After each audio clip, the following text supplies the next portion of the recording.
शुरू करते हैं आज का सेशन। और आज का जो टॉपिक है साथियों वो है भूदृश्यों के प्रकार। भूदृश्य के प्रकार, ये जो टॉपिक है इसको हम लोग जो है दो पार्ट में डिस्कस करेंगे। तो आज हम लोग एक पार्ट पढ़ रहे हैं और कल हम लोग इसी को कंटिन्यू करेंगे आगे। ठीक है, तो चलिए शुरू करते हैं। साथियों, अगर हम लोग भूदृश्य के प्रकार की बात करें तो सबसे पहले बात होगी स्थलाकृति की। अब जो स्थल आकृति है यानी कि जो टोपोग्राफी है, ये इसे कहा जाता है। तो साथियों, स्थल खंड के जो छोटे और मध्यम आकार के भूखंड हैं, ठीक है, जो भी स्थल खंड है उसके जो छोटे और मध्यम आकार के भूखंड हैं उनको क्या कहा जाता है? उनको जो है स्थल आकृति जो है वो कहा जाता है। ठीक है। अब ये जो बहुत सारी स्थल आकृतियां हैं अलग अलग प्रकार की, जैसे कि मान लीजिए पर्वत है, घाटियां हैं, पठार हैं, तो जब बहुत सारी स्थल आकृतियों को आपस में मिला देंगे या फिर इनको एक साथ हम संयुक्त रूप में कहेंगे, तब बनता है भूदृश्य। ठीक है। तो स्थल आकृति जो है इनको क्या कहा जाता है? स्थलाकृति को जो है वो भू आकृति भी कहा जाता है, याद रखेंगे। और अनेक प्रकार की जो भू आकृति हैं या फिर अनेक प्रकार की जो स्थल आकृति हैं वो मिलकर बनाती हैं भूदृश्य, यानी कि जो लैंडस्केप है उसका निर्माण करती हैं। तो भूदृश्य क्या है ये समझ में आया कि नहीं, एक बार बताइए। भूदृश्य किसे कहते हैं ये समझ में आ गया या नहीं?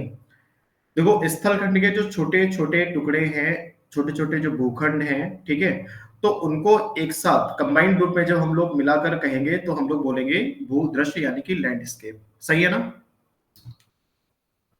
साथियों, एक बार बताइए, इतना समझ में आ गया? आगे बढ़े। ठीक है।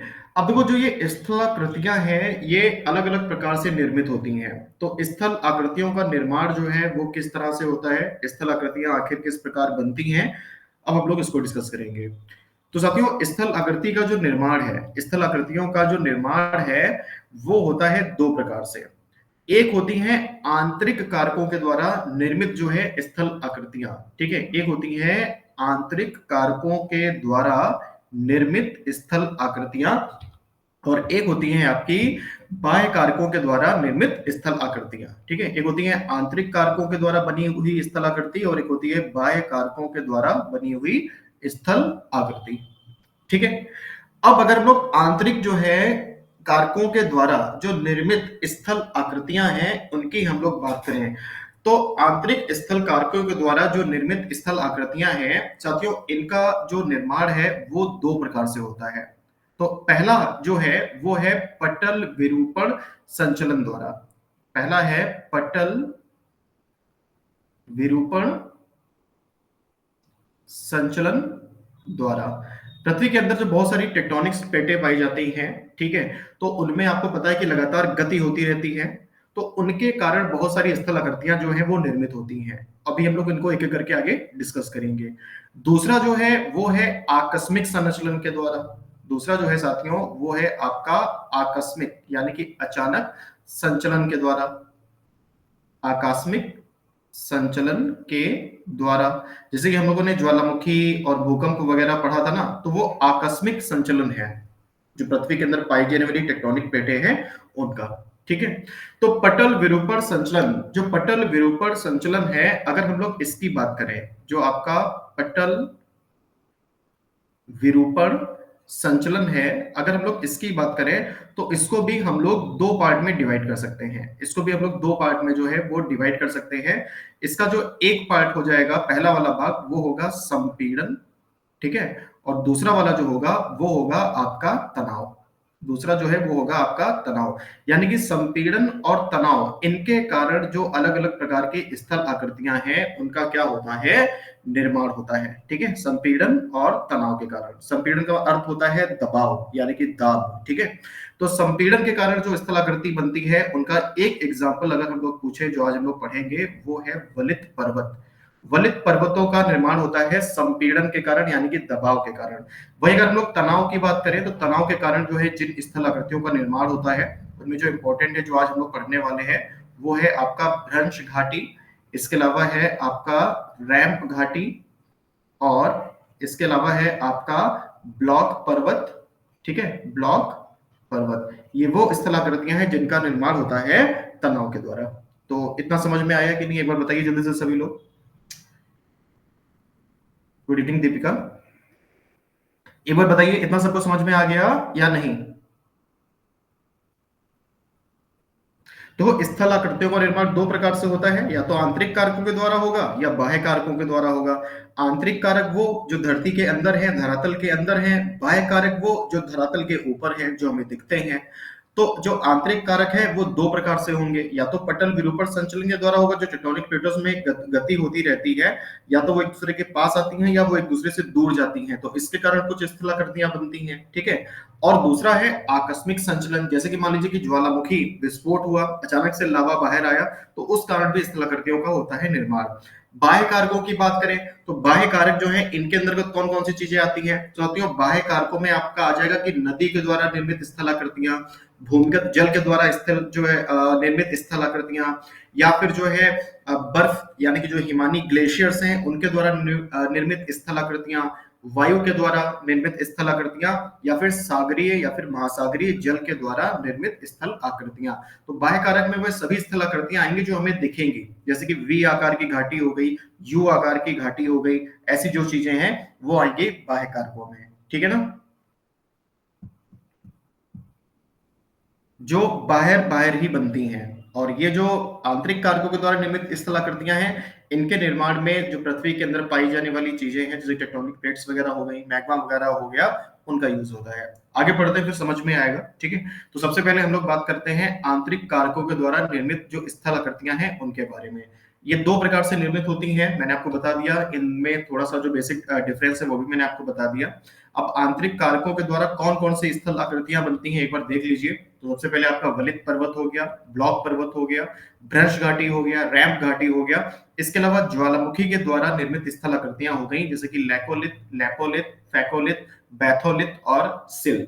तो ये जितनी भी चीजें हैं, ये सब आंतरिक कारकों के द्वारा निर्मित जो स्थल आकृतियां हैं उनके एग्जाम्पल हैं, और इन्हीं को एक एक करके हम लोग जो है वो डिस्कस करेंगे। इनमें अगर हम लोग वलित पर्वत की बात करते हैं साथियों, तो वलित पर्वत जो है इसका निर्माण होता है संपीड़न के द्वारा, संपीड़न यानी कि दबाव के द्वारा। जबकि आपका जो ब्लॉक पर्वत, भ्रंश घाटी और रैंप घाटी है, इनका अगर निर्माण पूछे तो इनका जो निर्माण है वो होता है किसके द्वारा? इनका निर्माण जो है वो होता है तनाव के द्वारा। किसके द्वारा होता है? तनाव के द्वारा, याद रखेंगे, ठीक है। जो ज्वालामुखी से निर्मित स्थल आकृतियां हैं, जो ज्वालामुखी से निर्मित स्थल आकृतियां हैं, ये किसका उदाहरण है, किसका एग्जाम्पल है? याद रखेंगे, ये आकस्मिक संचलन का एग्जाम्पल है। ये जो आकस्मिक संचलन होता है पृथ्वी के अंदर, ये उसका एग्जाम्पल्स हैं, उसके एग्जाम्पल्स हैं ये, ठीक है ना। बताइए।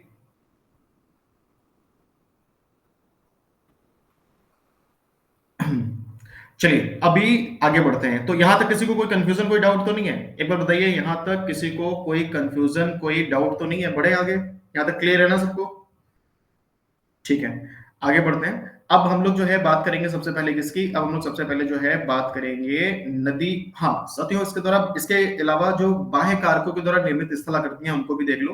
तो उसमें नदी के द्वारा निर्मित है, भूमिगत जल के द्वारा निर्मित है, हिमानी यानी कि ग्लेशियर्स के द्वारा निर्मित है, और पवन के द्वारा निर्मित है, और सागरीय जल के द्वारा निर्मित है। तो पहले आंतरिक कारक पढ़ेंगे, फिर बाह्य कारक पढ़ेंगे। तो आंतरिक कारक में सबसे पहले जो आएगा वो आएगा आपका वलित पर्वत यानी कि फोल्ड माउंटेन। देखो, जितने भी विश्व में ऊंचे पर्वत हैं, जितने भी विश्व में ऊंचे पर्वत हैं, वो सभी वलित पर्वत के ही एग्जाम्पल हैं। जैसे कि आपका हिमालय हो गया, यूराल हो गया, है ना। इसके अलावा आपका रॉकी हो गया, एंडीज हो गया। ये सभी पर्वत जो है, ये किस प्रकार के पर्वतों का एग्जाम्पल है, किस प्रकार के पर्वतों का उदाहरण है? ये सभी वलित पर्वतों का उदाहरण है। यहाँ पे ग्राफ भी बना है, एक इमेज बनी हुई है, इससे आप देख सकते हो। देखो, पृथ्वी के अंदर पाई जाने वाली जो टेक्टोनिक प्लेटें हैं, उनमें जो गति है जब एक दूसरे की तरफ होती है, जैसे कि मान लीजिए यहाँ पे स्क्रीन पे देखिएगा ध्यान से। जैसे कि मान लीजिए कि एक जो प्लेट है वो इस तरफ गति कर रही है, दूसरी प्लेट भी सेम उसी तरफ गति कर रही है। तो इससे क्या होगा? इससे जो है वो ऊपर की जो भूमि है, ऊपर की जो भूमि है वो इस दबाव के कारण क्या होगी? धीरे धीरे ऊपर की ओर उठना शुरू हो जाएगी। इस प्रोसेस के दौरान, इस प्रक्रिया के दौरान जो ऊपर की भूमि है वो धीरे धीरे ऊपर उठना क्या हो जाएगी? शुरू हो जाएगी। तो इस प्रकार जिन पर्वतों का निर्माण होता है उनको हम बोलते हैं कौन से पर्वत? उनको हम लोग बोलते हैं वलित पर्वत। यहाँ पर आप ग्राफ में भी देख सकते हो इसी तरीके से, ठीक है ना।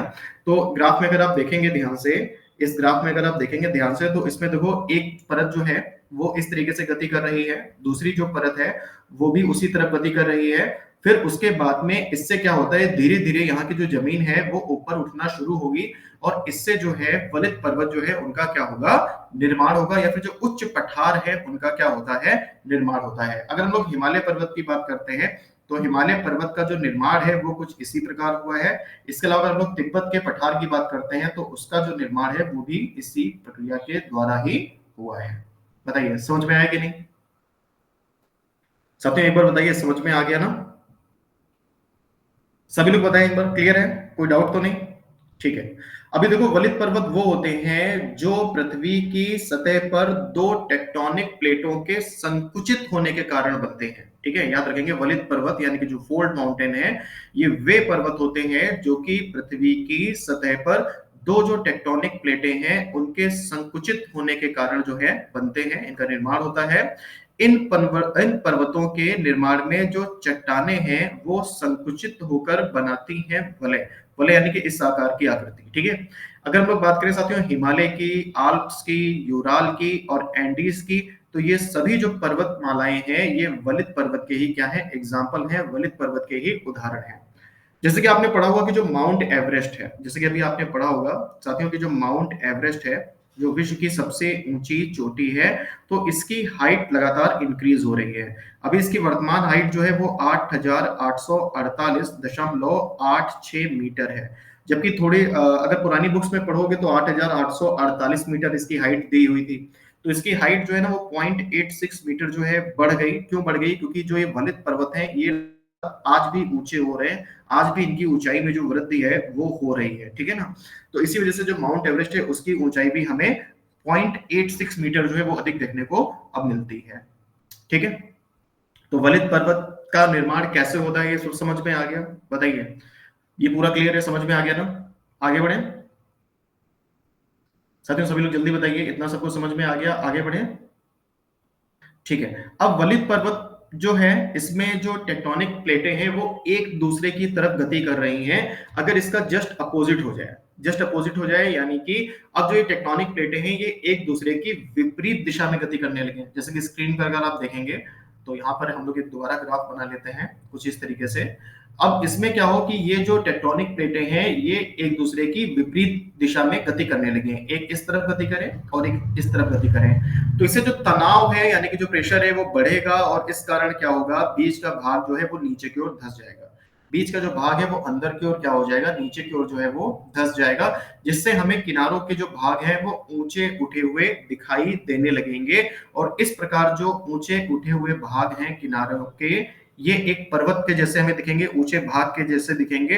तो इसको हम बोलेंगे ब्लॉक पर्वत यानी कि ब्लॉक माउंटेन।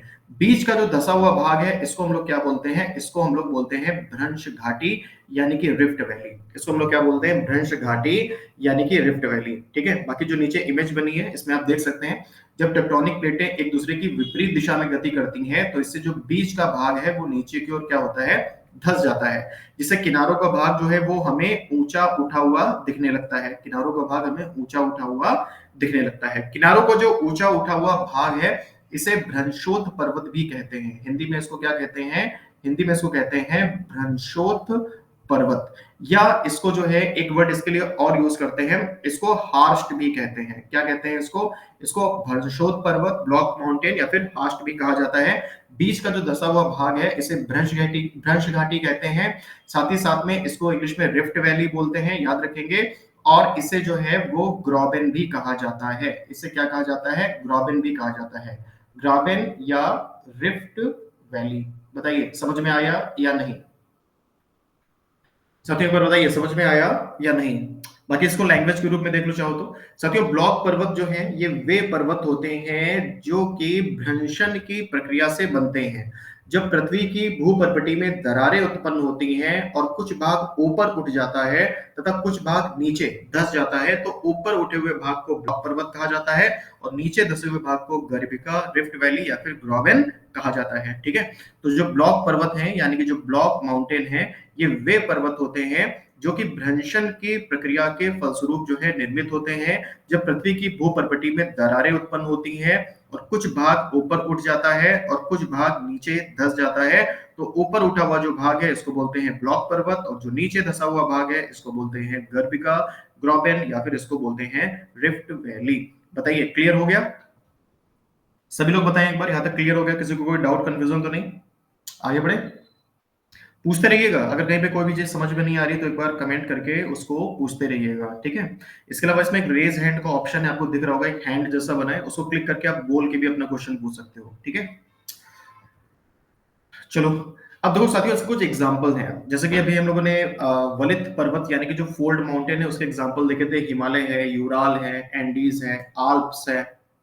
वैसे ही एक वॉस्जेस पर्वत है, वॉस्जेस पर्वत है, एक ब्लैक फॉरेस्ट है, जर्मनी में है, सतपुड़ा, विंध्याचल, ये भारत में है। तो ये सभी ब्लॉक माउंटेन यानी कि जो ब्लॉक पर्वत है उसके उदाहरण है, उसके एग्जांपल्स हैं, ठीक है? आगे बढ़ते हैं साथियों, अब हम लोग बात करते हैं भ्रंश घाटी की या फिर रिफ्ट वैली की। तो जैसा कि अभी हम लोगों ने पढ़ा कि जो भ्रंश घाटी है इसका निर्माण कब होता है? जब ब्लॉक माउंटेन बनेंगे, उसके बीच का भाग नीचे धंस जाएगा, उसी को रिफ्ट वैली कहा जाता है। तो भ्रंश घाटी वह भू आकृति है साथियों, जो भ्रंश घाटी है या वह भू आकृति है जो कि भ्रंशन की प्रक्रिया के कारण जो है बनती है। जब पृथ्वी की परपटी में दो समानांतर भ्रंश बनते हैं और उनके बीच की भूमि जो है वो धंस जाती है, तो उसे भ्रंश घाटी या रिफ्ट वैली जो है वो कहा जाता है। जैसे कि यहाँ पर आप देख सकते हो इस इमेज में, देखो ये जो इधर आप देख रहे हो ना, ये है भ्रंश पर्वत। ये क्या है? भ्रंश पर्वत या ब्लॉक माउंटेन, ठीक है ना? इधर भी जो आप देख रहे हो साथियों, ये क्या है? ये है भ्रंश पर्वत या फिर ब्लॉक माउंटेन। बीच में जो आप धसा हुआ भाग देख रहे हैं, जो बीच में जहां पे नदी प्रवाहित हो रही है, ये क्या है साथियों? ये है रिफ्ट वैली। ये क्या है? ये है रिफ्ट वैली। नर्मदा नदी है ये, जो ये इमेज आप देख रहे हो साथियों, नर्मदा नदी की है। तो नर्मदा जो नदी है ये रिफ्ट वैली से होकर बहती है। अगर आपसे पूछा जाए कि भारत में एक नदी का एग्जांपल दीजिए जो कि रिफ्ट वैली यानी कि भ्रंश घाटी से होकर प्रवाहित होती है, तो राइट आंसर है आपका नर्मदा, ठीक है ना? तो नर्मदा और ताप्ती ये दो ऐसी प्रमुख नदियां हैं जो कि भ्रंश घाटी यानी कि जो रिफ्ट वैली है उनसे होकर क्या होती हैं? प्रवाहित होती हैं। याद कर लीजिएगा इसको भी। बताइए, आ गया समझ में? साथियों देखो, भारत में अधिकतर जो नदियां हैं वो गिरती हैं कहाँ? भारत में अधिकतर जो नदियां हैं वो गिरती हैं बंगाल की खाड़ी में। हालांकि कुछ ऐसी नदियां हैं जो कि गिरती हैं अरेबियन सी में यानी कि अरब सागर में। कहाँ गिरती हैं? अरब सागर में। तो साथियों, अगर अरब सागर में गिरने वाली कुछ प्रमुख नदियों की बात की जाए तो इसको आप याद कर सकते हो समानता इससे, ठीक है ना? तो सा से क्या हो जाएगा? सा से आपका हो जाता है साबरमती। सा से क्या हो जाता है? साबरमती। माँ से हो जाता है आपका माही। ना से क्या हो जाता है आपका? ना से हो जाता है आपका नर्मदा। और ता से हो जाता है आपका ताप्ती। ता से क्या हो जाता है? ताप्ती। माँ से माही के अलावा एक और नदी है जिसका नाम है मांडवी। तो मांडवी भी अरब सागर में ही गिरती है, ठीक है? इनको भी याद कर लीजिएगा। और इनमें जो सबसे लंबी नदी है, अगर आपसे पूछा जाए कि अरब सागर में गिरने वाली, तो वो है नर्मदा। या अगर आपसे पूछा जाए कि पश्चिम की ओर प्रवाहित होने वाली सबसे लंबी नदी, तो वो भी है नर्मदा, ठीक है? याद रखेंगे, पश्चिम की ओर प्रवाहित होने वाली सबसे लंबी नदी अगर पूछा जाए कौन सी है, तो याद रखेंगे वो है नर्मदा। याद कर लीजिएगा इसको। इतना समझ में आ गया सभी के? सभी लोग जल्दी से बताएं एक बार कमेंट करके, यहां तक समझ में आ गया ना? आगे बढ़े, ठीक है, आगे बढ़ते हैं साथियों। इसके बाद में आता है रैंप घाटी। रैंप घाटी यानी कि रैंप वैली, ठीक है ना? रैंप घाटी यानी कि रैंप वैली। तो रैंप घाटी जो है ये एक विशेष प्रकार की घाटी है साथियों। रैंप घाटी जो है ये एक विशेष प्रकार की घाटी जो है होती है, जो धीरे धीरे ढलान वाली होती है और भ्रंशन या अपरदन की प्रक्रियाओं के कारण जो है बनती है, ठीक है? देखो, जो ब्लॉक माउंटेन होता है यानी कि जो भ्रंशोत्त पर्वत होता है वो एकदम से ऊंचा होता है, जबकि जो रैंप घाटी होगी इसमें जो ढलान है वो एकदम सीधी ढलान नहीं होगी, धीरे धीरे ढलान होगी। जैसे कि यहाँ पर आप देख रहे हो ना, ये जो आप देख रहे हो, तो ये जो है ये आपका रैंप घाटी जो है उसका क्या है? एग्जाम्पल है, उसका उदाहरण है। भारत में आपको कहाँ पे देखने को मिलती है अधिकतर? लद्दाख वाले क्षेत्र में। भारत में कहाँ पर अधिकतर आपको देखने को मिलेंगी? लद्दाख वाले क्षेत्र में, ठीक है? तो रैंप घाटी यानी कि रैंप वैली क्या है, समझ में आई? और ये किस प्रकार भ्रंशोत्त पर्वत से अलग है? भ्रंशोत जो पर्वत होंगे उसमें ऊंचाई एकदम से बढ़ेगी, जबकि इसमें धीरे धीरे, इसमें जो ढलान है वो तीखी नहीं होगी, धीरे धीरे होगी। इसीलिए इसको ढालू घाटी भी कहा जाता है। इसलिए इसको क्या कहा जाता है, इसलिए जो रैंप वैली है इसको ढालू घाटी भी कहा जाता है। ठीक है साथियों, अब हम लोग जो है इसके, देखो ये पहले बताओ यहां तक क्लियर हो गया ना सबको? एक बार बताइए यहां तक सबको क्लियर हो गया? फिर आगे बढ़ते हैं, जल्दी बताइए यहां तक सबको क्लियर हो गया? फिर हम लोग आगे बढ़ते हैं। तो अभी तक यहां पर हमने जो भी पढ़ा, अभी तक हमने जो भी पढ़ा, ये क्या था? ये था आंतरिक, साथियों ये था आंतरिक कारकों के द्वारा निर्मित स्थलाकृतियां। बताइए यही तो पढ़ा हम लोगों ने, आंतरिक कारकों के द्वारा निर्मित स्थल आकृतियां। और ये जो स्थल आकृतियां हैं, ये कौन सी स्थल आकृतियां थी? ये वो स्थल आकृतियां थी जो पटल विरूपण संचलन के द्वारा बनी। इसके द्वारा बनी, ये वो स्थल आकृतियां थी जो कि पटल विरूपण संचलन के द्वारा बनी, यानी कि उनके द्वारा निर्मित। टेक्टोनिक्स जो प्लेटें होती हैं उनके हलचल से, उनके गमन से इन आकृतियों का क्या होता है? निर्माण होता है। ठीक है, अब इसके बाद में जो हम लोग पढ़ेंगे, तो मैंने आपको शुरुआत में ही बताया था कि दो चीजें हैं आंतरिक कारकों में, एक है पटल विरूपण संचलन और एक है आपका आकस्मिक संचलन। तो अब जो हम लोग पढ़ेंगे वो आकस्मिक संचलन है। अब जो हम लोग पढ़ेंगे वो आकस्मिक संचलन है, और आकस्मिक संचलन में कौन सी आकृतियां आएंगी? तो ज्वालामुखी क्रियाओं के द्वारा निर्मित आकृतियां आएंगी। ठीक है, तो ये जो अभी आप देख रहे हैं ये भी क्या है साथियों? ये भी जो है आंतरिक, ये भी जो है आंतरिक कारकों के द्वारा निर्मित स्थलाकृतियां हैं। ये भी आंतरिक कारकों के द्वारा निर्मित स्थलाकृतियां हैं, याद रहेंगे। ठीक है, और ये जो है किस प्रकार की हैं? ये हैं आकस्मिक संचलन। ये क्या है? आकस्मिक संचलन। ठीक है, और यहां पर जो आकृतियां आप देख रहे हैं ये ज्वालामुखी द्वारा निर्मित है। ये किसके द्वारा निर्मित है? ज्वालामुखी के द्वारा निर्मित। ठीक है, ज्वालामुखी के द्वारा निर्मित। अच्छा, इनको पढ़ा होगा पहले भी, नाम भी इनके याद होंगे आपको, जैसे बैथोलिथ है, और इसके अलावा लैकोलिथ है, एक लेपोलिथ भी होता है, फैकोलिथ भी होता है, डाइक है, सिल है, सीट है। तो ये सब वो आकृतियां हैं जो कि ज्वालामुखियों के द्वारा निर्मित हैं। तो अब हम लोग इन पर एक एक करके क्या करेंगे? डिस्कस करेंगे। ठीक है, तो इतना समझ में आ गया ना? बढ़े आगे, एक बार जल्दी से बताइए, यहां तक क्लियर हो गया ना? बढ़े आगे, ठीक है बढ़ते हैं। सबसे पहले पढ़ते हैं लैकोलिथ के बारे में। सबसे पहले हम लोग पढ़ेंगे लैकोलिथ के बारे में। ठीक है, देखो लैकोलिथ और जो आपका लेपोलिथ है ये लगभग एक जैसा है। लैकोलिथ और जो आपका लेपोलिथ है ये लगभग एक जैसा है। दोनों में पहले बेसिक डिफरेंस क्या है मैं आपको ये बता देता हूँ। ठीक है, ध्यान से देखना। अगर हम लोग बात करते हैं सबसे पहले लैकोलिथ की, तो साथियों जो लैकोलिथ है, लेकोलिथ, इसमें जो मैग्मा है, देखो ये सब मैग्मा के जमाव से बनती हैं। तो लैकोलिथ जो है इसमें बनता है गुंबद। इसमें क्या बनता है? इसमें बनता है गुंबद, और इसमें जो गुंबद होगा वो सीधा होगा, यानी कि ऐसे। ठीक है, इसमें गुंबद क्या होगा? सीधा होगा, इस प्रकार से। वहीं अगर हम लोग बात करते हैं लेपोलिथ की, वहीं हम लोग अगर बात करते हैं किसकी? लेपोलिथ की, तो इसमें जो गुंबद है वो बनता है, लेकिन इसमें गुंबद बनता है उल्टा, यानी कि जैसे तश्तरी नहीं होती है कुछ उस शेप में, तो इसमें बनता है गुंबद ऐसा। तो लैकोलिथ और लेपोलिथ, इन दोनों में एक जो मेजर डिफरेंस है, जो बेसिक डिफरेंस है, ये आपको याद रखना होगा। याद रहेगा कि नहीं? बताइए, याद रहेगा कि नहीं? सभी लोग बताएं एक बार, याद रहेगा ना? लेकोलिथ और लेपोलिथ में जो बेसिक डिफरेंस है, जो मुख्य अंतर है। अच्छा, इसमें मान लो कि कभी कंफ्यूज हो जाए कि लेकोलिथ में सीधा गुंबद था या लेपोलिथ में उल्टा गुंबद था, तो कैसे याद करेंगे? क्योंकि लेपोलिथ में पा है, पा से होता है प्लेट, तो प्लेट यानी कि तश्तरी, तो तश्तरी जैसी संरचना बनेगी लेपोलिथ में। तो पा से प्लेट होता है, प्लेट यानी कि तश्तरी, तो लेपोलिथ में तश्तरी जैसी आकृति बनेगी, इससे याद कर लीजिएगा। ठीक है, तो अब इनको पढ़ते हैं एक एक करके। तो सबसे पहले हम लोग डिस्कस करते हैं किसके बारे में? सबसे पहले हम लोग डिस्कस करते हैं लैकोलिथ के बारे में। तो साथियों लैकोलिथ जो है ना, ये क्या है? तो याद रखेंगे कि जो लैकोलिथ है एक प्रकार की आग्नेय चट्टान होती है, जो तब बनती है जब मैग्मा धरती के सतह के नीचे चट्टानों की परतों के बीच प्रविष्ट होकर धीरे धीरे ठंडा हो जाता है, ठोस होता है, और इस प्रक्रिया में मैग्मा ऊपर की ओर दबाव डालता है, जिससे चट्टानें गुंबद जैसी आकृति में क्या होती हैं, उठ जाती हैं। ठीक है, तो लैकोलिथ का निर्माण किससे होता है? लैकोलिथ का निर्माण होता है एक आग्नेय चट्टान से। ठीक, जो तब बनती है जब मैग्मा धरती के सतह के नीचे की जो चट्टानें हैं उनकी परतों के बीच जो है प्रवेश होता है। उसके बाद में ये धीरे धीरे क्या होता है, ठंडा होता है और ठोस रूप ले लेता है। इस प्रक्रिया में जो मैग्मा है वो ऊपर की ओर क्या डालता है, दबाव डालता है, जिससे चट्टानें जो हैं वो गुंबद जैसी आकृति में क्या होती हैं, उठ जाती हैं, और लैकोलिथ इस आकृति को कहा जाता है। बताइए समझ में आया कि नहीं?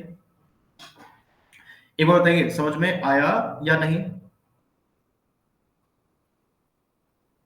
याद रखेंगे कि जो लैकोलिथ होता है इसमें मैग्मा बाहर नहीं आ पाता, यानी कि इसमें जो मैग्मा है वो सतह को बिना तोड़े अंदर ही जम जाता है और गुंबद का रूप ले लेता है। जैसे कि वलित पर्वत बनते हैं, जब नीचे से दबाव लगता है तो वलित पर्वतों का निर्माण होता है, तो वलित पर्वत हमें सतह के ऊपर दिखते हैं, ठीक है ना। लेकिन लैकोलिथ में क्या होगा, लैकोलिथ में होगा कि ऊपर की सतह टूटेगी नहीं, अंदर ही ये आकृति जो है वो निर्मित हो जाएगी। ठीक है, बताइए समझ में आया? सर एक बार बताइए समझ में आया?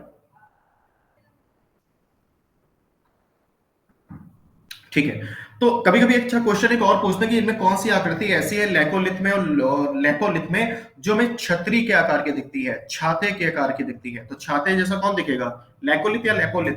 बताइए, छाते के जैसा कौन दिखेगा, लैकोलिथ दिखेगा या लैपोलिथ? बताओ, छाते के जैसा कौन दिखेगा, लैकोलिथ या लैपोलिथ? जल्दी बताइए कमेंट करके। छाते की जैसी आकृति लैकोलिथ देखेगा, बिल्कुल। गुंबद कहें, चाहे हम इसको लेंस कहें, और चाहे हम लोग छाता कहें, तो लैकोलिथ होगा। हालांकि लेंस तो दो प्रकारों से होते हैं। अगर हम लोग लैकोलिथ की बात करते हैं तो ये उत्तल लेंस जैसा हमें दिखता है। कैसा दिखता है, उत्तल लेंस के जैसा, ठीक है। और जो आपका लैकोलिथ होता है वो हमें अवतल जो लेंस होता है उस तरीके से दिखता है, ठीक है। तो अब हम लोग पढ़ते हैं किसके बारे में, हम लोग पढ़ते हैं इसके बाद में लैकोलिथ के बारे में। तो दोनों में कोई भी अंतर नहीं है, दोनों का निर्माण एक ही प्रकार से होता है। बस लैकोलिथ और लैपोलिथ में अंतर क्या है कि लैकोलिथ में गुंबद जो है वो सीधा था, और लैपोलिथ में जो गुंबद है वो क्या हो जाएगा, उल्टा हो जाएगा, तश्तरी के आकार का दिखेगा। तो मैंने आपको बताया था कि पास से याद रखना प्लेट, यहाँ पर देख सकते हो ये लैकोलिथ है। तो लैकोलिथ में है गुंबद सीधा, इसी को बस जस्ट उल्टा कर दो अगर, तो आपका क्या बन जाएगा, इसी को उल्टा कर दोगे तो लैपोलिथ बन जाएगा, ठीक है। तो वही चीज यहाँ पर दी है कि लैपोलिथ एक संरचना है जिसमें मैग्मा धरती की सतह के नीचे चट्टानों की परतों के बीच जमा हो जाता है और धीरे धीरे ठंडा होकर गुंबद जैसी आकृति बना लेता है, ठीक है। तो लैपोलिथ जो है एक संरचना है जिसमें मैग्मा धरती की सतह के नीचे की जो चट्टानें हैं उनकी परतों के मध्य में जमा हो जाता है और धीरे धीरे ठंडा होकर गुंबद जैसी आकृति जो है वो बना लेता है। ये आकृति आमतौर पर तब बनती है जब मैग्मा ऊपर की ओर धकेला जाता है लेकिन सतह तक पहुंच नहीं पाता। बस लैकोलिथ में और लैपोलिथ में अंतर क्या है कि लैकोलिथ में गुंबद होगा सीधा और लैपोलिथ में गुंबद कैसा होगा, गुंबद होगा उल्टा, ठीक है। बताइए सबको समझ में आ गया, कोई डाउट कोई कंफ्यूजन तो नहीं, लैकोलिथ और लैपोलिथ इन दो में बताओ।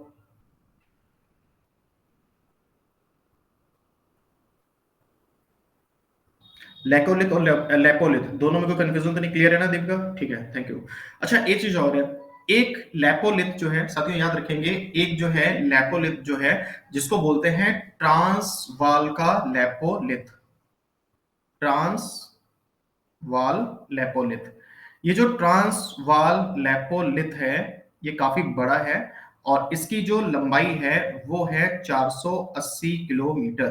तो ये कहां पर हमें देखने को मिलता है, याद रखेंगे ये हमें देखने को मिलता है यूएसए में, संयुक्त राज्य अमेरिका में। कहां पर देखने को मिलता है हमें, ये हमें देखने को मिलता है संयुक्त राज्य अमेरिका में, इसको भी याद कर लीजिएगा, ठीक है। तो छाते जैसी आकृति या फिर सीधा गुंबद ये किसमें है, ये है लैकोलिथ में। उल्टा गुंबद या तश्तरी जैसी आकृति ये किसमें है, ये है लैपोलिथ में, ठीक है। अब आगे बढ़ते हैं, इसके बाद में आता है भाई फैकोलिथ। साथियों इसके बाद में क्या आएगा, इसके बाद में आएगा फैकोलिथ। अब देखो जो फैकोलिथ है और आपका जो लैकोलिथ है ये दोनों एक जैसे हैं।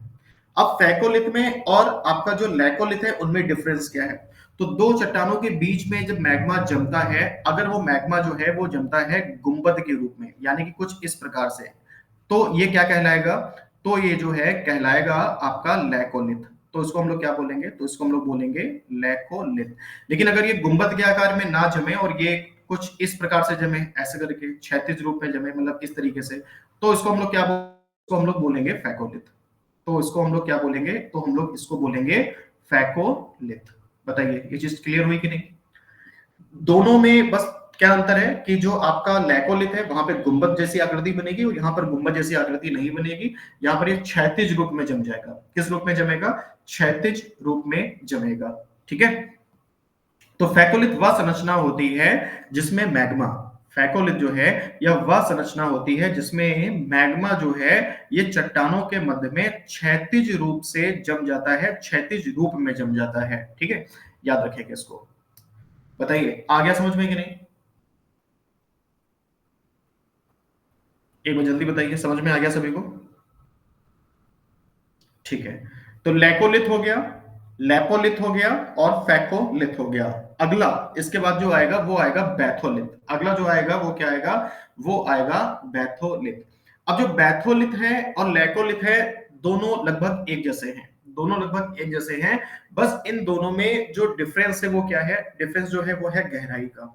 जैसे कि यहाँ पर जो चित्र बना हुआ है इसमें आप देख सकते हो कि जो लैकोलिथ है वो आपको दिख रहा है, देखो यहाँ पर ये आपका लैकोलिथ हो गया है ना, ये आपका क्या हो गया? लैकोलिथ हो गया। तो ये जमीन से बहुत अधिक गहराई पर नहीं है।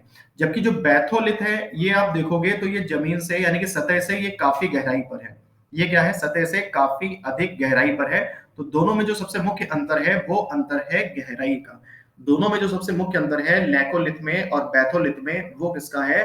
वो है गहराई का। बताइए, ठीक है, याद रहेगा ना?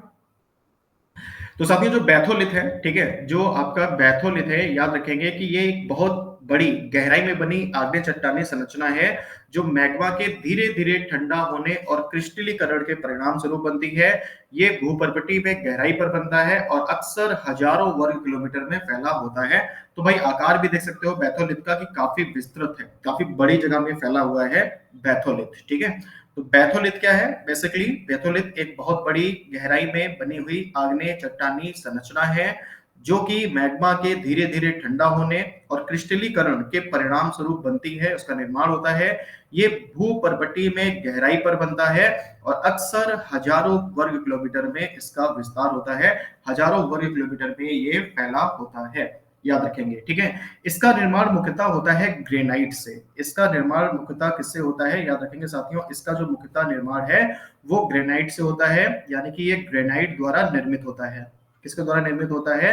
ग्रेनाइट के द्वारा क्या होता है? निर्मित होता है। बैथोलिथ की अगर लोग साथियों बात करें, ये जो बैथोलिथ है शब्द, तो बैथोलिथ जो शब्द है इसका जो निर्माण है वो एक ग्रीक शब्द से हुआ है और उस ग्रीक शब्द जो वो ग्रीक शब्द है साथियों वो है बैथोल। ग्रीक शब्द कौन है? बैथोल। और बैथोल जो है इसका अर्थ क्या होता है? इसका अर्थ होता है गहराई की चट्टान। बैथोल का अर्थ ही होता है गहराई की चट्टान, गहराई में पाई जाने वाली चट्टान। तो बताइए इतना समझ में आ गया सबको?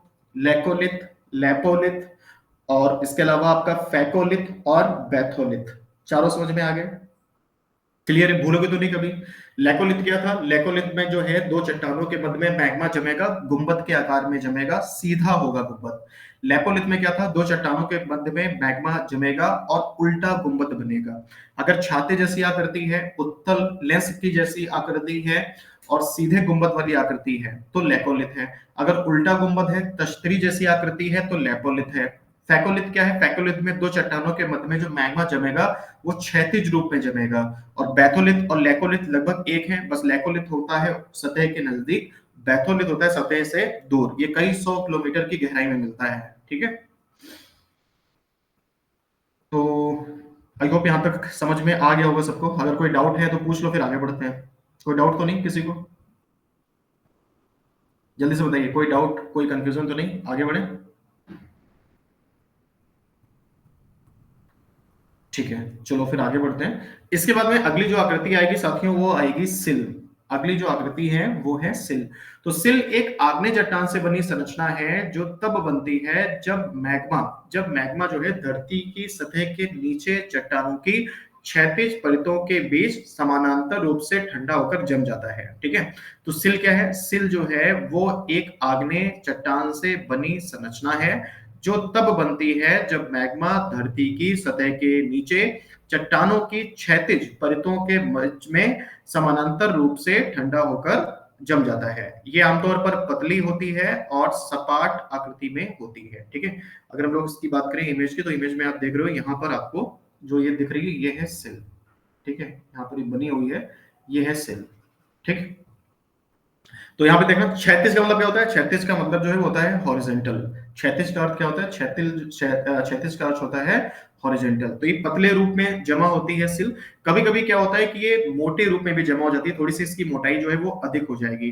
तो अगर इसकी मोटाई अधिक हो जाएगी तो इसको हम लोग क्या बोलेंगे? अगर मान लीजिए कि अगर मोटाई जो है इसकी अधिक हो जाए तो इसको सिल नहीं बोलेंगे, मोटाई अधिक हो जाएगी तो इसको हम लोग बोलेंगे शीट। तब क्या बोलते हैं इसको? तब बोलते हैं शीट। तो शीट और सिल जो है दोनों ही एक है, चट्टानों के मध्य में जमा होती हैं, पतले समानांतर रूप में, क्षैतिज रूप में। मोटाई जब तक कम होती है यानी कि कम मोटी है तो उसको हम लोग सिल कहते हैं, अगर मोटाई अधिक हो जाती है तो उसको हम शीट कहते हैं। ठीक है, क्लियर हो गया? जल्दी से बताइए, क्लियर हो गया ना? अब बस एक और है। तो सिल में क्या था? क्षैतिज रूप में था यानी कि हॉरिजेंटल था। अगर यही वर्टिकल रूप में जमा हो जाए, क्षैतिज यहाँ पे अगर ये ऊर्ध्वाधर हो जाए, वर्टिकल हो जाए, ठीक है, तो याद रखेंगे ये कहलाएगा डाइक।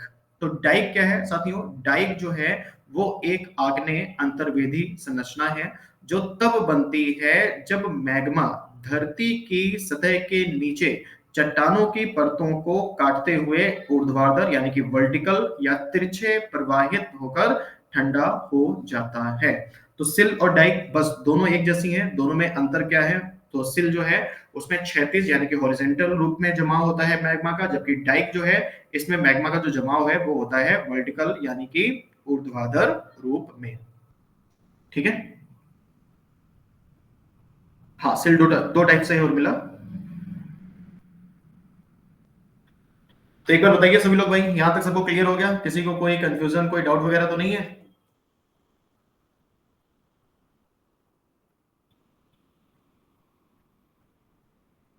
बताइए, यहां तक किसी को कोई कंफ्यूजन, कोई डाउट वगैरह तो नहीं है? फिर हम लोग आगे बढ़ते हैं। आगे बढ़े, ठीक है। तो भाई इसके बाद हम लोग पढ़ेंगे बाह्य कारकों के द्वारा निर्मित स्थलाकृतियां। अभी हम लोगों ने जो पढ़ी वो आंतरिक कारकों के द्वारा निर्मित स्थलाकृतियां हैं। अब हम लोग जो पढ़ेंगे साथियों, अब हम लोग पढ़ेंगे बाह्य कारकों के द्वारा निर्मित स्थल आकृतियां। तो सबसे पहले हम लोग पढ़ेंगे नदी के द्वारा निर्मित स्थल आकृतियां। नदी के बाद में आपका भूमिगत जल है, पवन है, हिमानी है, ये सब चीजें जिनको एक एक करके हम लोग डिस्कस करेंगे। ठीक है, तो सबसे पहले नदी वाला देख लेते हैं। तो साथियों, नदियों की जो धाराएं हैं, नदियों की जो धाराएं हैं वो चट्टानों आदि से टकराते हुए पठारों एवं मैदानों से होते हुए विभिन्न भागों का अनुसरण करते हुए प्रवाहित होती हैं। भाई नदियां जो हैं देखो, पर्वतों में भी प्रवाहित होती हैं, पठारों में भी प्रवाहित होती हैं, मैदानों में भी प्रवाहित होती हैं। अपने तेज बहाव के कारण वो उनका जो रास्ता है उसमें वो परिवर्तन करते हुए चलती हैं, वहां का जो भूदृश्य है उसको बदलते हुए वो आगे चलती हैं। ठीक है ना? तो इसके फलस्वरूप क्या होता है? अनेक प्रकार के जो स्थल आकृतियां हैं वो निर्मित होती हैं। अनेक प्रकार की जो स्थल आकृतियां हैं उनका क्या होता है? उनका निर्माण होता है। तो अब हम लोग देखेंगे उन सभी स्थल आकृतियों को जिनका निर्माण किसके द्वारा हुआ है? जिनका निर्माण जो है वो हुआ है नदियों के द्वारा। जिनका निर्माण किसके द्वारा हुआ है? नदियों के द्वारा। तो आगे बढ़ते हैं। हाँ, एक चीज और है कि अपर्दन, जो अपर्दन यानी कि कटाव, निक्षेपण यानी कि जमाव। ठीक है ना? अपर्दन का अर्थ क्या होता है? अपर्दन का अर्थ होता है कटाव। निक्षेपण का अर्थ क्या होता है? इसका अर्थ होता है जमाव। तो कटाव और जमाव यानी कि अपर्दन और निक्षेपण के द्वारा इन स्थल आकृतियों का क्या होता है? इन स्थल आकृतियों का निर्माण होता है। तो ये करके देखते हैं इनको। सबसे पहले हम डिस्कस करेंगे इसके बारे में, वी आकार की घाटी। सत्य, जो वी आकार की घाटी है ये नदियों के द्वारा निर्मित होती है। एक यू आकार की घाटी भी होती है जो कि ग्लेशियर के द्वारा निर्मित होती है। तो जब ग्लेशियर वाला पढ़ेंगे तब उस पर चर्चा करेंगे। तो अभी वी आकार की घाटी देखते हैं। तो यहाँ पर आप देख रहे हो, तो अगर आप ध्यान से देखोगे तो यहाँ पर देखो ऐसे करके वी शेप लग रहा है आपको, है ना? तो ये वी आकार की घाटी है। और वी आकार की घाटी कौन बनाती है? रिवर। अगर रिवर की स्पेलिंग ही देखोगे तो रिवर की स्पेलिंग में ही देखो वी आता है। रिवर की स्पेलिंग में क्या आता है, वी आता है, यानी कि जो रिवर है वो वी आकार की घाटी बनाती है। तो कभी अगर यू आकार में और वी आकार में कंफ्यूजन हो जाए तो इसको इस प्रकार से आप याद कर सकते हो कि रिवर की स्पेलिंग में ही वी आता है, यानी कि रिवर जो है वो वी आकार की घाटी बनाती है। ठीक है ना। अब ये जो वी आकार की घाटी है ये मतलब इसके कुछ एग्जाम्पल हैं। ये जो वी आकार की जो घाटी है इसको हम लोग गार्ज भी बोलते हैं, या तो उसको वी आकार की घाटी कह देते हैं, या फिर अगर ये महाखंड बड़ा होता है तो उसको हम लोग क्या कह देते हैं, उसको हम लोग कह देते हैं गार्ज। तो कुछ इंपॉर्टेंट गार्ज हैं, कुछ इंपॉर्टेंट जो गार्ज हैं उनके हम लोग नाम यहाँ पे लिख लेते हैं। हालांकि मैक्सिमम जितने भी गार्ज हैं वो नदी के नाम से ही लिए गए हैं, समझ रहे हो ना। ज्यादातर जितने जो गार्ज हैं उनको नदी के नाम से ही लिया गया है, फिर भी कुछ ऐसे हैं जो अलग हैं। तो एक एक करके हम लोग देख लेते हैं जो इंपॉर्टेंट है उनको। सबसे पहले हम लोग बात करते हैं सिंधु गार्ज की। साथियों सिंधु जो गार्ज है इसका निर्माण करती है सिंधु नदी। इसका निर्माण कौन करती है, सिंधु नदी। उसके बाद में आता है आपका शिपी किला गार्ज। शिपी किला गार्ज का निर्माण कौन सी नदी करती है, किसी को पता हो तो बताओ कमेंट करके। किसी को अगर पता हो तो कमेंट करके बताइए, सिपी किला गार्ज का निर्माण कौन सी नदी करती है। फिर उसके बाद में है दिहांग गार्ज। उसके बाद में साथियों दिहांग गार्ज। और उसके बाद में है आपका भेड़ा घाट। भेड़ा घाट गार्ज। नहीं पता। शिपी किला गार्ज जो है इसका निर्माण करती है सतलज नदी। ठीक है, सतलज, हाँ सही आंसर दीपिका। देखो सिंधु गार्ज का निर्माण कौन सी नदी करेगी, तो नाम से ही देखो पता लग रहा है कि सिंधु नदी है ना। शिपी किला का निर्माण जो है वो करती है कौन, वो करती है सतलज नदी। साथियों सतलज नदी जो है इसका उद्गम स्थल है राक्षस ताल, जो कि कहाँ है, तिब्बत में। जो जब ये राक्षस ताल से तिब्बत से होते हुए भारत में प्रवेश करती है तो हिमाचल प्रदेश में प्रवेश करती है। और हिमाचल प्रदेश में जब ये प्रवेश करती है तो शिपी किला दर्रे के माध्यम से ही प्रवेश करती है। तो शिपी किला दर्रा हिमाचल प्रदेश में है, क्यों प्रसिद्ध है, क्योंकि सतलज नदी इसी दर्रे के माध्यम से भारत में प्रवेश करती है। तो शिपी किला गार्ज का निर्माण यहीं पर करती है सतलज नदी। दिहांग गार्ज की अगर हम लोग बात करें तो ये बनाती है ब्रह्मपुत्र नदी। आपको पता होगा कि जो ब्रह्मपुत्र नदी है इसको अरुणाचल प्रदेश में दिहांग के नाम से भी जाना जाता है। जो ब्रह्मपुत्र नदी है इसको अरुणाचल प्रदेश में क्या कहा जाता है, दिहांग भी कहा जाता है। तो दिहांग गार्ज कौन बनाती है, ब्रह्मपुत्र नदी बनाती है। भेड़ा घाट जो गार्ज है ये बनाती है नर्मदा नदी, वही नर्मदा नदी जिसके बारे में भी मैंने आपको बताया था कि ये जो है भ्रंश घाटी से होकर प्रवाहित होती है। तो भेड़ा घाट उसी क्षेत्र में आता है और ये संगमरमर के लिए प्रसिद्ध है। भेड़ा घाट जो है किसके लिए प्रसिद्ध है, ये संगमरमर के लिए प्रसिद्ध है, क्योंकि संगमरमर की जो चट्टाने हैं उनके बीच से प्रवाहित होते हुए कौन सी नदी बहती है, तभी भी आपका आंसर होता है नर्मदा और ताप्ती। ठीक है, बताइए समझ में आया कि नहीं। साथियों बताइए एक बार, सभी लोग बताएं समझ में आया या नहीं आया ना। अच्छा कोई गार्ज अगर बहुत बड़ा हो जाए, मतलब यही जो घाटी है ना ये बहुत बड़ी हो जाए तो उसको क्या कहते हैं, बताइए। बड़े आकार के गार्ज को, बड़े आकार के गार्ज को क्या कहा जाता है, बड़े आकार के गार्ज को कहा जाता है, हाँ बिल्कुल सही उर्मिला, उसको कैनियन बोलते हैं। बड़े आकार का जो गार्ज है उसको क्या बोलते हैं, उसको बोलते हैं कैनियन। बड़े आकार का जो गार्ज है उसको कैनियन कहा जाता है। क्या कहा जाता है, कैनियन कहा जाता है। ठीक है, एक ग्रैंड कैनियन है, ठीक है ना, ग्रैंड कैनियन। ग्रैंड कैनियन कहाँ स्थित है बताइए उर्मिला, कहाँ है ग्रैंड कैनियन, सबसे बड़ा यही है ग्रैंड कैनियन। तो ग्रैंड कैंडियन जो है ये कहाँ स्थित है, ये स्थित है यूएसए में, कोलोराडो, हाँ कोलोराडो रिवर में है। और कहाँ है, ये है आपका यूएसए में, ठीक है ना। यूएसए में एक जगह पड़ती है एरिजोना, वहां पर है। तो ये है संयुक्त राज्य अमेरिका, यूएसए में, संयुक्त राज्य अमेरिका। तो बस हम लोग इतना ही रखते हैं आज के लिए, बाकी इसके आगे का हम लोग कल जो है वो डिस्कस करेंगे। ठीक है, तो कुछ आया है समझ में कि नहीं। हाँ इसमें एक चीज इंपॉर्टेंट थी, नदी का नाम भूल गए, नदी का नाम भी लिख लो नीचे ताकि याद रहे, क्योंकि नदी का नाम भी पूछ सकते हैं। नदी का नाम क्या है, नदी का नाम है कोलोरेडो। नदी का नाम क्या है, कोलोरेडो। ठीक है, कोलोरेडो नदी के द्वारा निर्मित।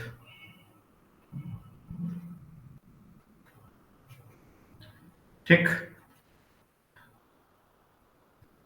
तो बताइए आज के लिए फिलहाल हम लोग इतना ही रखते हैं। हाँ, एक नेशनल पार्क भी है यहाँ पर, बिल्कुल। और अगर ये छोटे आकार का गाछ है तो उसको कंदरा बोलते हैं हिंदी में। क्या बोलते हैं? कंदरा। ठीक है। तो आज के लिए इतना ही रखते हैं, बाकी इसके आगे का जो है वो हम लोग कल पढ़ेंगे। तो नदियों के द्वारा निर्मित जो बाकी आकृतियां हैं उनको हम लोग कल डिस्कस करेंगे। आज हम लोगों ने एक पढ़ी है केवल, वी आकार की घाटी। बाकी नदियों के द्वारा और जो आकृतियां बनती हैं उनको हम लोग कल वाली क्लास में डिस्कस करेंगे। तो क्लोज करें क्लास, या कुछ पूछना है किसी को? और कुछ समझ में आया कि नहीं, एक बार बताइए प्लीज। कुछ आया है समझ में? थैंक यू अनामिका, आपको भी। हाय उर्मिला, अनामिका और दीपिका, कुलदीप। मेरे ख्याल से इतने लोग ऑनलाइन हैं। ठीक है, थैंक यू अनामिका। ठीक है, तो इसका पीडीएफ, इसका पीडीएफ जो है अटैच कर देते हैं। इसका पीडीएफ जो है वो अटैच कर देते हैं अभी क्लास के बाद में। जैसे ही क्लास क्लोज होगी इसका पीडीएफ भी आपको मिल जाएगा। डाउनलोड कर लीजिएगा, रिवाइज करिएगा। बाकी इसके आगे का हम लोग डिस्कस करेंगे कल वाली क्लास में। ठीक है, तो चलिए क्लोज करते हैं क्लास। मिलते हैं कल अगली क्लास में। तो पहले गुड बाय, थैंक यू।